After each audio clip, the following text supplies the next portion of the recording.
Za tebou. Hej. Chlapi, ty máš tam na tom monterku. Edo.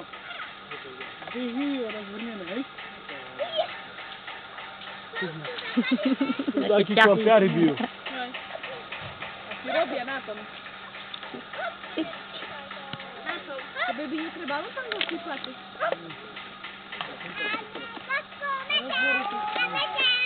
Dosypať rozvoriť by trebalo.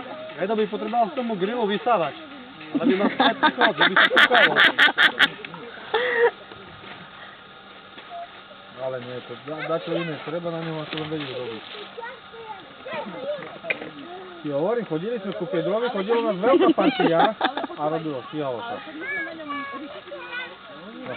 Ale rybu máš za chvíľu. A Pedro tiež na tom vrchu griloval, ale to celú partiu dokázal, to sa tam boli. Boli my, Skobovci, deti, jeho rodičia, jeho sestry, jeho a stíhalo to. Слухайте, мені треба волати Шандаровку. Недалеко тут. No to. Ну то же не грил нам. Teraz som nalíval. Я наливал, я teraz Я наливал. Я ти налив. Фляшки не було, я нашу фляшку. Monia nalevala.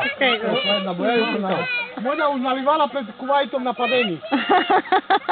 Monia nalij nám tu. Nie możemy.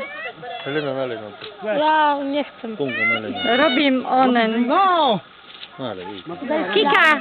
A nie, mám to, ja mám hľadať ešte fľašku. Pýtaj Štefa. Čo to už slovo?